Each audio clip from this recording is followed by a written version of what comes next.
Hello friends, this is Dr. Chandrakant, तुमचा clinical nutritionist, dietitian आणि general physician.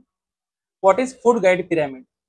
Food guide pyramid Indian council of medical रिसर्चने suggest केलेलं food guide pyramid आहे, जे आहे balanced डाएटच्या based.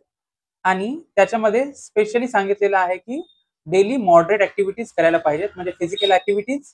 त्याचबरोबर consumption of alcohol and tobacco is totally prohibited, म्हणजे alcohol आणि टोबॅको आपल्याला बंद करायला पाहिजे. त्याबरोबर जे मेन फूड गाईड पिरामिड आहे ते बघूयात आपण.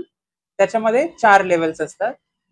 त्याच्यामध्ये सर्वात खाली बेसला जी लेवल आहे त्यामध्ये सांगितलेलं आहे की काही गोष्टी तुम्हाला जास्त प्रमाणात खायच्या आहेत, म्हणजे ईट ॲडिक्वेटली.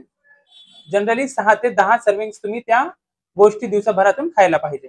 त्यामध्ये येतात सिरियल्स, पल्सेस, ग्रेन्स, जसं की गहू, ज्वारी, तांदूळ, बाजरी, या गोष्टी आपण जास्त प्रमाणात खायला पाहिजेत, म्हणजे 6 ते 10 सर्विंग दिवसभरातून खायला पाहिजे.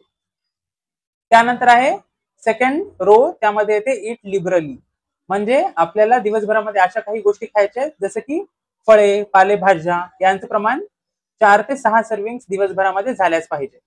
त्यामध्ये तुम्ही पालक, मेथी, शेपू, वेगवेगळी सीझनल फ्रुट्स, आंबा, केळी, मोसंबी, संत्री, जे काही फळ ऋतुमानानुसार ते सर्व मिळत असतं ते खायला पाहिजे.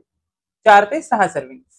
त्यानंतर तिसरा ग्रुप आहे ईट मॉडरेटली, म्हणजे 2 ते 3 सर्विंग्स तुम्ही दिवसभरामध्ये खायला पाहिजेत अशा काही गोष्टी आहेत, ज्यामध्ये येतात दूध, दुधापासून बनवलेले पदार्थ, डेअरी प्रोडक्ट्स, ॲनिमल फूड जसे की मासे, मांस, मच्छी, अंडी यांचं प्रमाण 2 ते 3 सर्विंग्स दिवसभरामध्ये असलं पाहिजे.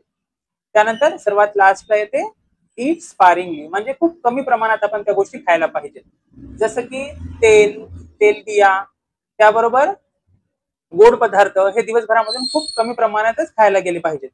याला आपण फूड गाईड पिरामिड म्हणतो आणि ते बेस्ड आहे आपल्या बॅलन्स्ड डाएटवर. थँक्यू.